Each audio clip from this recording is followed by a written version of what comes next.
Hello and welcome to another edition of Motor Cars Enthusiasts. Right off the bat on today's show, you may remember the E-Mission concept that the folks over at Porsche showed off the Frankfurt Motor Show a year ago. Well, news came out about this particular machine because some of the bigwigs at Porsche are talking about this vehicle going into production. Maybe in somewhere in the year 2019, middle to late 2019, you may be able to head on down to your Porsche dealership and get this all-electric super saloon car. Now, the trick of this deal is it hasn't been officially announced. It's just been kind of some grumblings and rumblings, but hopefully they're right, because I do think this thing looks spectacular. Even though it probably won't look as cool as the concept version, but hopefully it'll look pretty doggone close, or maybe somewhat like this particular machine. We'll have to wait and see on those fronts. Sticking with the German manufacturer Porsche, talk about one of their more mainstream models. It was about a year ago we got to see the latest generation, the third generation of the Porsche Cayenne.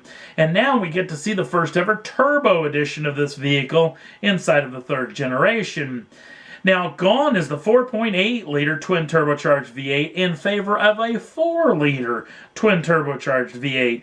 This one making 550 horsepower and 517 pounds-feet of torque. That's shifted through an 8-speed PDK gearbox. The vehicle is all-wheel drive and will go 0 to 60 in 3.7 seconds with a top speed of 177 miles an hour, but that is with the Sport Chrono package. This vehicle will be available this fall, which is right now, so you'll probably be able to head down to your Porsche dealership and put your money down on owning one of these machines with a starting price of $125,650 US.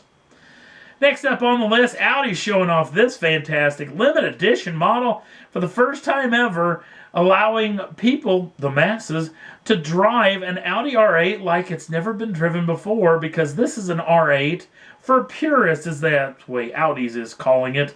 This is the first ever two-wheel drive version of the R8. The vehicle still comes with the 5.2-liter normally aspirated V10, making 540 horsepower and 398 pounds-feet of torque. That is shifted exclusively through a 7-speed dual-clutch transmission automatic. The vehicle will be able to do 3.7 seconds to 60 with a top speed of 198.8 miles an hour. That's with the hardtop. You can get this in a convertible version, and the times drop just a touch to 3.8 seconds to 60, and the mile per hour drops just a touch to 198.6 miles an hour. Official pricing has already come out, at least for Europe, as this vehicle will be debuting later this year with a starting price of 110,000 pounds sterling. Haven't heard US pricing, at least as of yet, because this vehicle is going to be pretty limited edition. Only 999 units are going to be built for the world, so it's going to be fairly on the rare side. So it'll be interesting to hear the U.S. pricing and the allocation of what the U.S. market's going to get on this machine. And we'll hopefully hear that information coming up in the next several weeks. Next up on the list, well, there's a lot of EVs that debuted at the old Frankfurt Motor Show. The folks over at Car Magazine, I thought, really got this down when they brought this up earlier this week, and it was, we're hearing a lot about electrification. Everybody wants to go on and on about it, how a lot of manufacturers are going full electrification on all across their lineups, or at least a heavy portion of electrification. The trick is, and what we're seeing at a lot of these auto shows, and may get to see through the rest of the year of these auto shows into the next year of auto shows, is a lot of flight of fancy EVs. These are not real production version EVs. These are just looks into the future of what could happen, or what possibly could happen, and not what could be in the next several months. One of these vehicles is BMW's brand new iVision Dynamics. Now, this, of course, is an EV. It's got a lot of autonomous vehicle in it as well, talking maybe level 4, maybe even possibly level 5 of autonomy. Vehicle comes with 400 kilometers or 380 miles of range, does 0 to 62 in less than 4 seconds, but that's pretty much all we know about this machine. Another one of these vaguely shown off machines comes from their crosstown rivals, the folks over at Mercedes-Benz, showing off this, the EQA concept. Again, EV, again, a lot of autonomous in this vehicle, maybe level 3, level 4, possibly level 5, along with an all-wheel drive system differently from the BMW.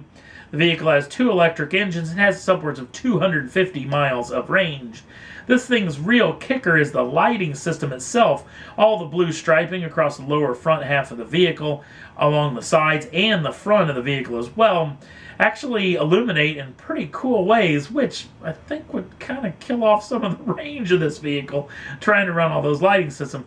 Albeit this is a 2-door hatch EV, which is probably not going to see the light of day anyway, so pretty neat piece of kit. Now, the trick is between these two cars, which show the futuristic way of a mode of transportation will be for the masses, Honda's going the other direction as they show off their urban EV concept, which harkens back to the middle to late 70s and the first generation Civic. I actually think I would own these way over the other two, not even caring that Honda basically has said little to nothing about this vehicle. We don't know about propulsion, its range, nothing. No 0 to 60 numbers, no speed numbers, nothing. The thing looks that good, at least to me, that it would definitely be the EV that I would own. And this might be an interesting direction for manufacturers to go into. Instead of building these quirky, weird-looking, futuristic EVs, why not build something like this? Because maybe, just maybe, the EV people will still buy it anyway, but the enthusiasts may really get a kick out of the styling and think it's a must-have machine. So, again, this is off into the future, so we'll have to wait and see on all these fronts of what could go down as far as the future mode of transportation becomes in this very volatile world we live in. And that's all there was that I thought was worth talking about for this edition of Motor Cars Enthusiasts. Don't forget to like us over on the Facebook page. Links down in the show notes. Also, if you'd like to subscribe to the channel, you can do so at any time and get the first dibs on the brand new shows as soon as they come out. Thanks for watching. We'll see you again real soon.